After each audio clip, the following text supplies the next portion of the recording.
Witajcie moi drodzy, z Będzina wita niezastąpiony duet komentatorski Michał Hawro. I Mariusz Radziszewski. Dziś przed nami 10. jubileuszowa już gala Silesian MMA w nowej lokalizacji. Nasza lokalna federacja w dalszym ciągu wypływa na coraz szersze wody, coraz to nowsze miejscówki na mapie naszej federacji.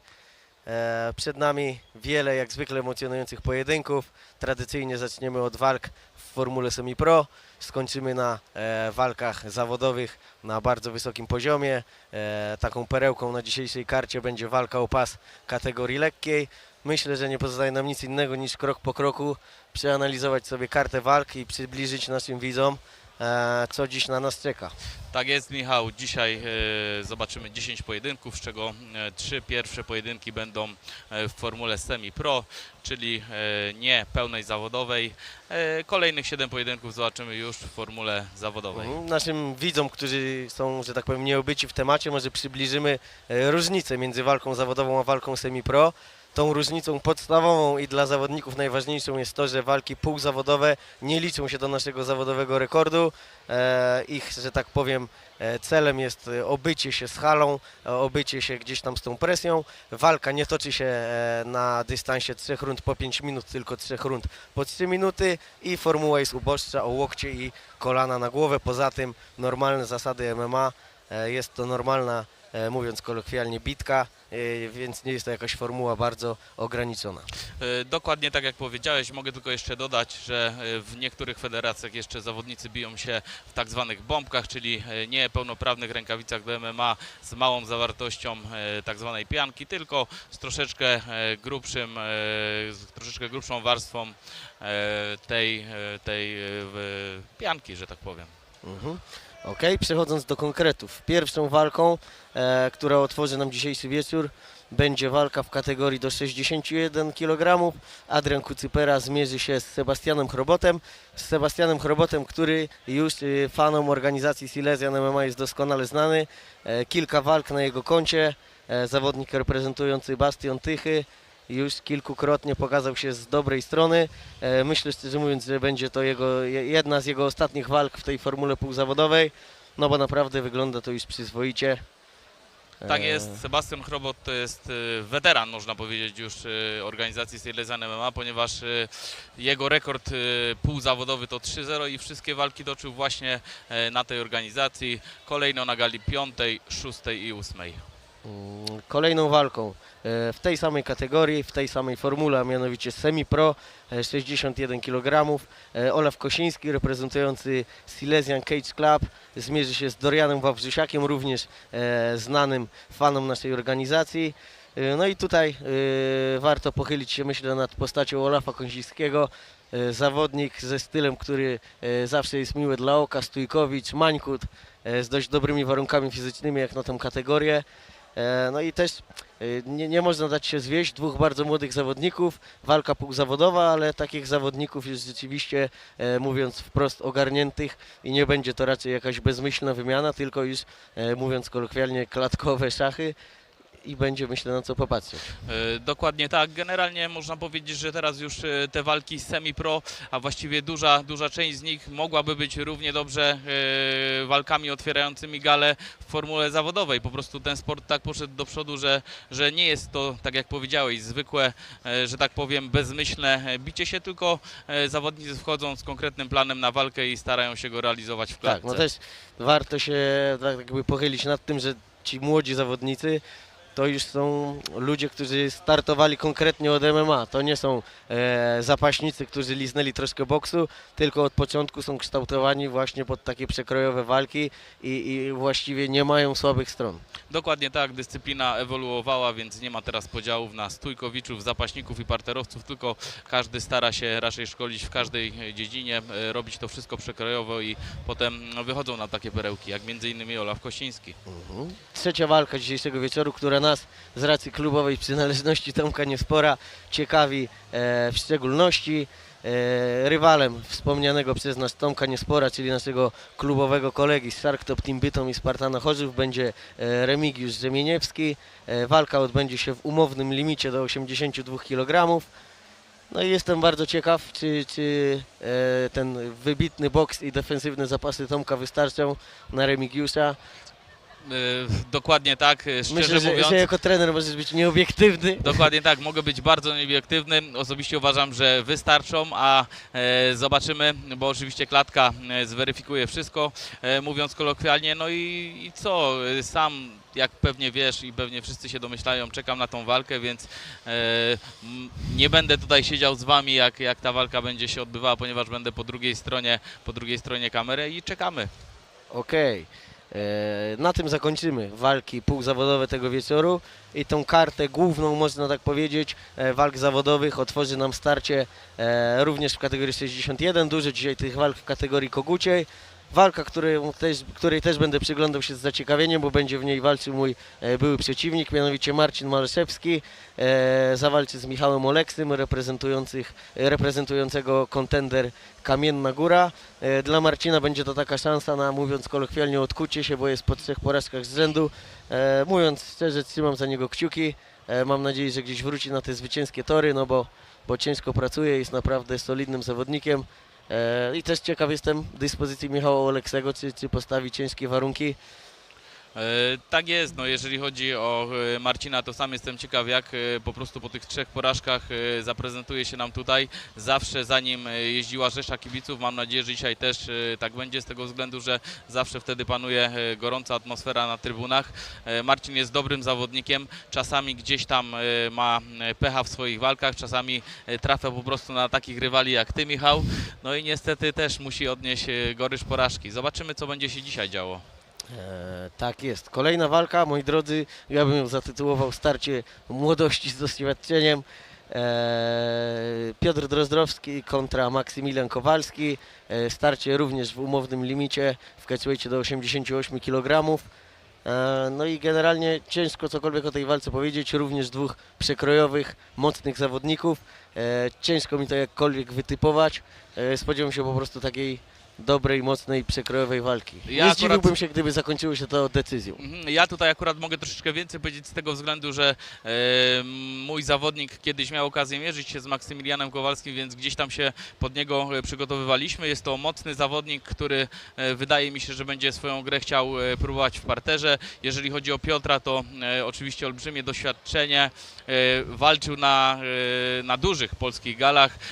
Jest obyty, także myślę, że też tanio skóry nie sprzeda i będzie to ciekawa walka. Zobaczymy, czy wygra właśnie młodość, czy doświadczenie.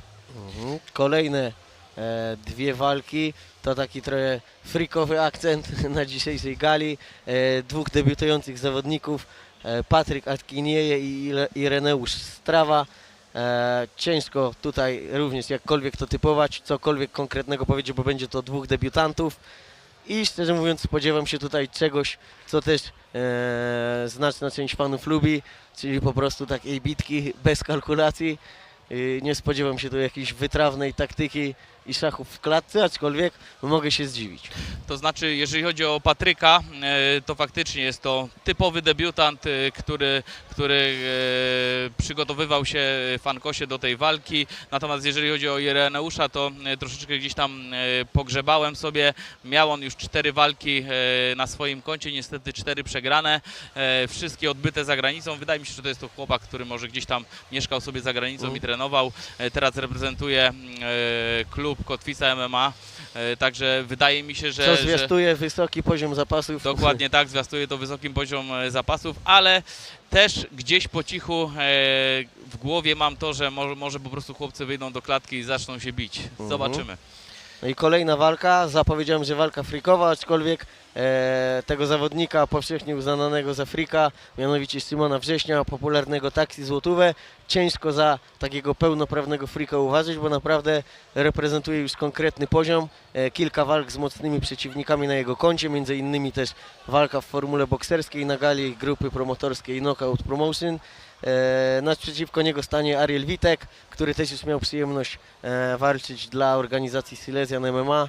reprezentant MMA Solo Team Namysłów stanie właśnie naprzeciwko reprezentującego BT Gym Taxi Złotówy. Tak jest, dokładnie tak jak powiedziałeś, Taxi Złotówa, bo tak będziemy o nim mówić, nie jest typowym freak fighterem, ponieważ stoczył już kilka ciekawych walk w swojej karierze, natomiast myślę, że powiemy o tym troszeczkę później, jak już będziemy bliżej tych walk.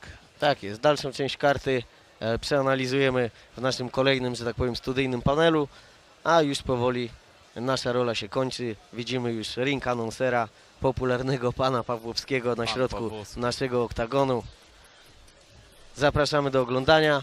Osoby, które oglądają darmową transmisję. No.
I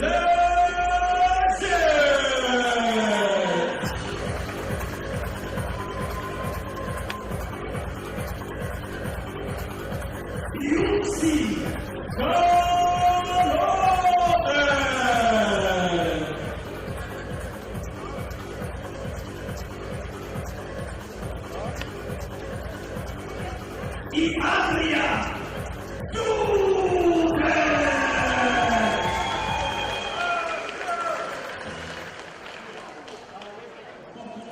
Panie i panowie, oto pełen skład bohaterów gali Ewa Silesia 10.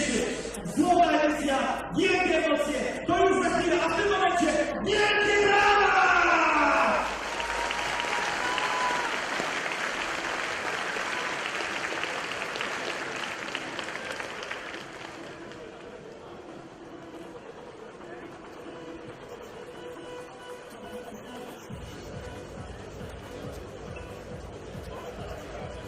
Raz jeszcze wielkie brawa, dziękujemy zawodnikom.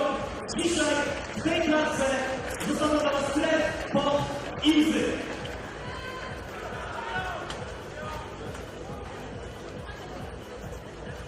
Ja też nazywam się Radosław Pawłowski i będę miał przyjemność być z Wami cały wieczór.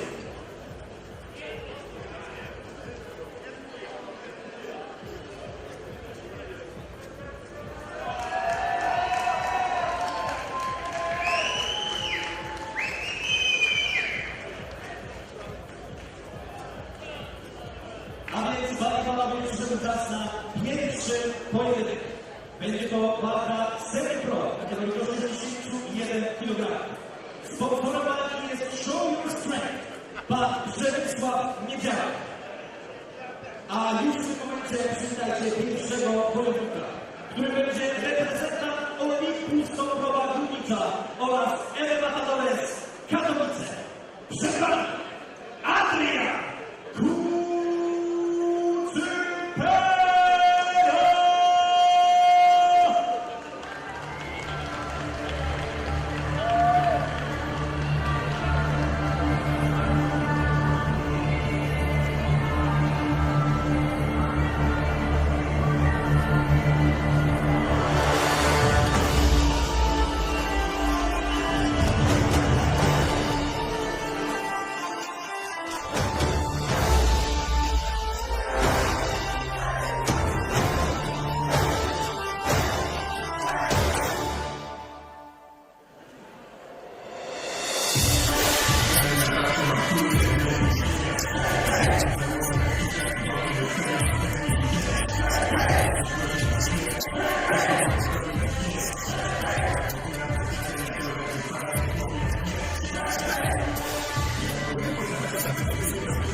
Zaczynamy, moi drodzy, przed nami pierwsza walka dzisiejszego wieczoru. Semi-pro 61 kg. 19-letni Sebastian Chrobot zmierzy się z Adrianem Kucyperą. Przewaga wieku, czy będzie to przewaga, to za chwilkę się przekonamy. Aczkolwiek starszy Adrian Kucypera, wzrost podobny, waga prawie że identyczna. Pierwsza walka Adriana w organizacji Silesian MMA. Czwarta walka natomiast Sebastiana Chrobota. Do tej pory wszystkie walki jak po sznurku szły Sebastianowi. Ciekaw jestem, jak będzie tym razem. Dokładnie tak. Sam jestem ciekaw występu Sebastiana Chrobota, który ma w narożniku Sławka Szamotę, co zwiastuje doskonały parter. Zresztą jak przyglądałem się statystykom Sebastiana, to 2 z 3 wygranych właśnie osiągnął przez techniki kończące. Także wydaje mi się, że tutaj parter będzie na bardzo wysokim poziomie w jego wykonaniu. Tak, po pierwsze parter, a po drugie coś, co zawsze rzucało się w oczy w walkach Sebastiana, to też taki wysoki poziom ofensywnych zapasów. Bardzo fajnie po wywieraniu presji w stójce, po stójkowych akcjach schodzi do 2 nóg. Myślę, że będzie to jednym z planów na walkę Sebastiana.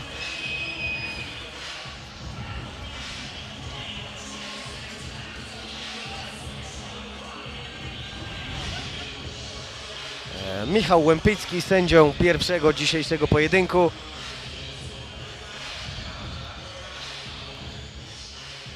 Zawodnicy gotowi, kiwnęli sobie rączką, że przybiją sobie piąteczkę i zaczynamy. Pamiętajcie, moi drodzy, że możecie dalej wykupywać pay-per-view z tego względu, że tylko ta walka będzie na darmowym paśnie facebookowym bądź YouTube'owym. Widzimy, duża grupa kibiców z Tychów przyjechała za Sebastianem. Ładnie miesza pozycję Adrian Kucypera, mocna wymiana low kicków na samym początku. To, co powiedziałeś, wywiera presję sobie Sebastian po to, żeby skrócić dystans i podejrzewam, że zaraz będzie chciał przenieść walkę na dół. Ale widać, że Adrian Kucypera w tych defensywnych zapasach nie gapa. Troszkę nam się tu pokręcili. Dużo Oj, energii będzie kosztowało to obydwu zawodników.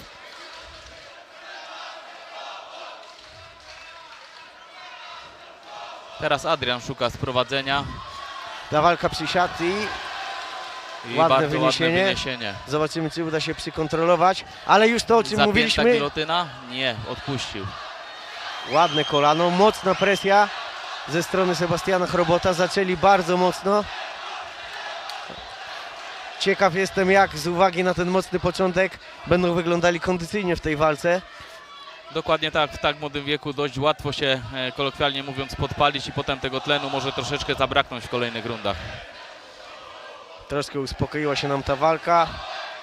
Mocny low kick na łydkę w wykonaniu Adriana Kucypery. Tak jest, Coś, chyba na co Sebastian warto- odczuł troszeczkę. Coś, na co warto zwrócić uwagę ze strony Adriana, to zmiany pozycji.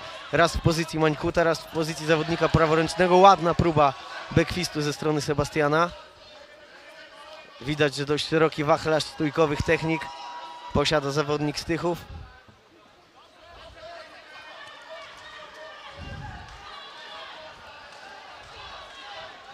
Ponawia próby kopnięć na łydkę Adrian Kucypera. Już chyba drugi raz próbuje Sebastian takiego półobrotowego kopnięcia. Na razie obie próby niecelne. To kopnięcie kosztuje bardzo dużo energii. Mój trener Patryk Żydek zawsze powtarza, że to kopnięcie warto spróbować raz na rundę. Ono albo wyjdzie, albo nie. Później nie warto tej energii tracić. Teraz mocna wymiana przy siatce i kolejna próba sprowadzenia ze strony Adriana Kucypery. Znowu ładnymi defensywnymi zapasami pracuje Sebastian. Ciężko go wywrócić, pracuje tak zwanym overhookiem. Te zapasy przy siatce to jest taki element walki dość specyficzny, mianowicie dla widzów, szczególnie tych nieszczególnie wprawionych, element najnudniejszy, a dla zawodników najbardziej męczący. Przed Odczuł chwilą tam chyba Sebastian któryś z trafił ciosów. chyba kolanem, co na pewno odczuł Adrian. Myślę, że Sebastian powinien wstawać do góry i próbować w stójce dokończyć dzieła zniszczenia. 5 sekund do końca, zawodnicy chyba już... Tak jest, nic tutaj się nie zmieniło. Czekamy na rundę drugą. Walka semi-pro, więc ta pierwsza runda dość szybko nam zleciała, bo tylko 3 minuty. Ciekaw jestem, jak kondycyjnie będzie to wyglądało w drugiej rundzie, no bo poszli piecem i dali z siebie niemalże 100%. Zerkam sobie właśnie na narożnik Sebastiana, który dość ciężko oddycha. Wydaje mi się, że Adrian zachował troszeczkę więcej sił, no ale zobaczymy, co będzie się działo, jak wybije gong do rundy drugiej. I to, o czym mówiliśmy, zawodnicy teoretycznie młodzi, mało doświadczeni, aczkolwiek pokazali już pełen przekrój MMA, stójkowe wymiany, ekwilibrystyczne techniki, zapasy ofensywne, defensywne, próby technik kończących, pełny wachlarz. Myślę, że dobra walka na otwarcie, żeby zachęcić widzów do wykupienia subskrypcji pay-per-view. Narożniki opuszczają już oktagon, zawodnicy gotowi i czas na drugie starcie.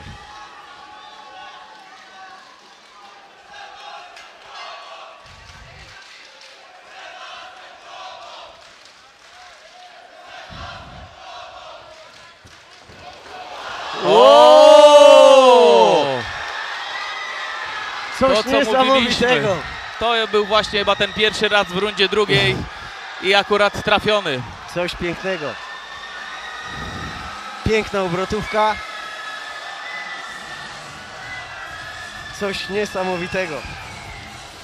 Szczerze mówiąc, nawet nie wiem, czy ona siadła gdzieś na tułów, czy siadła na głowę. Zaraz się zobaczymy to przekonamy. wszystko w powtórce.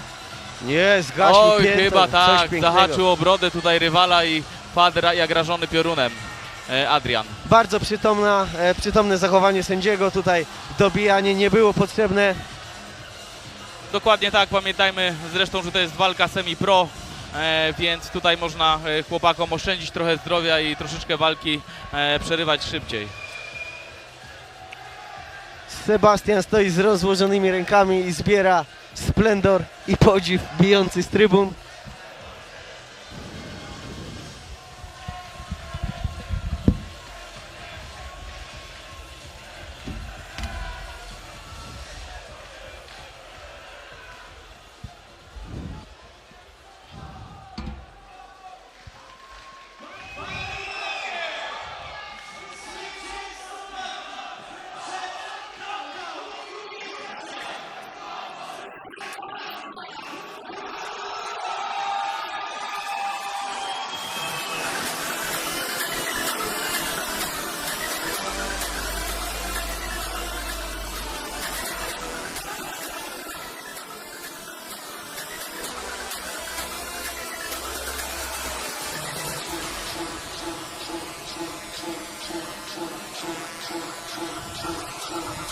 Pięknie i widowiskowo rozpoczęła nam się 10. edycja Silesian Cage Club.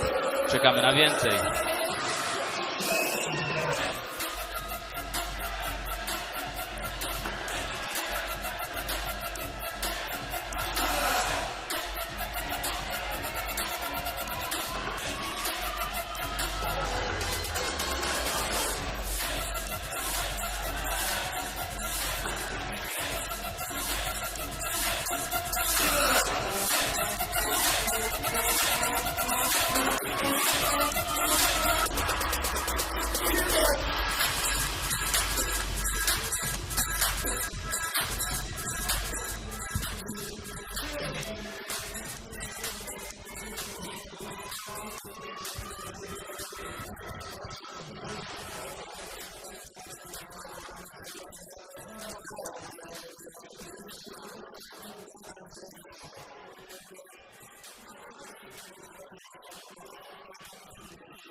Ja tylko powtórzę to, co przed chwilą powiedział Michał. Za chwilkę schodzimy z darmowego pasma, więc zapraszam serdecznie do wykupywania pay-per-view